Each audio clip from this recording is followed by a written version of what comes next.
Graça e paz no nome de Jesus, amém? Nós vamos meditar hoje na palavra do Senhor, no livro de 2 Reis, no capítulo 5 e no versículo 14, que nos diz: Então, desceu e mergulhou no Jordão 7 vezes, consoante a palavra do homem de Deus, e a sua carne se tornou como a carne de uma criança e ficou limpo.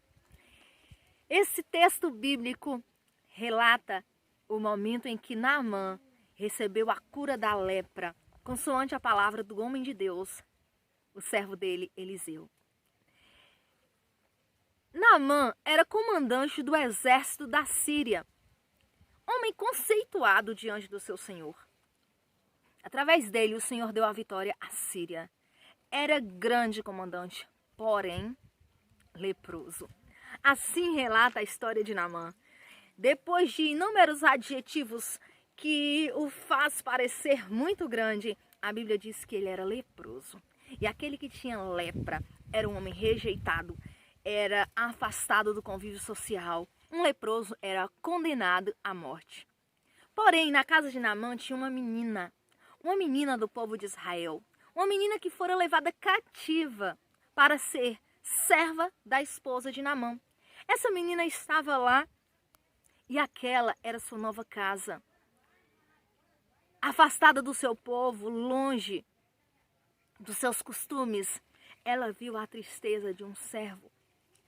Ela poderia desejar a maldade ou a morte do seu senhor, porque havia levado ela cativa, tirado do seu país.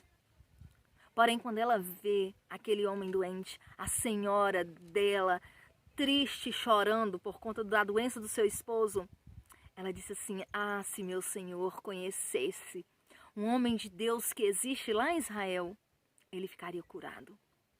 E então, Naamã fica sabendo disso e envia cartas, fala com o rei, que envia cartas para o rei de Israel. E o rei de Israel, a receber essas cartas, rasga e diz: por acaso sou eu Deus para curar da lepra?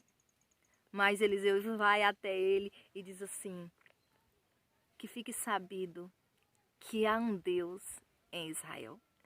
E ele manda um recado para Naamã: mergulhe no Jordão 7 vezes. 7 vezes você ficará curado da tua lepra. Aprendemos várias lições com essa história. Aprendemos, primeiro, sobre uma menina que, através de suas palavras, demonstrou Deus para Naamã. Um homem que não conhecia o Deus de Israel. A atitude da menina cativa fez com que ela se tornasse um anjo na vida de Naamã. Porque ela direciona Naamã para a cura, e quando Naamã chega lá, ele pede para mergulhar 7 vezes. E aprendemos mais uma lição. Então Naamã diz: por acaso Abana e Fafar não são melhores rios de Damasco? Eu vou vir mergulhar aqui nesse rio Jordão sujo? Mas aí um servo dele diz assim: olha, meu senhor, se ele pedisse para você fazer coisas difíceis, você faria? Ele diz sim. E essa é uma coisa tão simples, por que não faz? Mais uma vez, aparece outra pessoa para ser anjo na vida de Naamã, para encorajá-lo a fazer o que é certo. E ele encoraja, e Naamã vai e mergulha 7 vezes. Primeiro, porque uma menina indica um homem de Deus. Segundo, porque um homem de Deus lhe dá uma ordem e ele obedece. E terceiro, porque uma pessoa diz palavras de incentivo e encorajamento, faz com que ele vá e mergulhe as 7 vezes, como diz o profeta. E após mergulhar, sai limpo. Deus sempre envia anjos para cuidar de nós. Sempre. Em todos os momentos.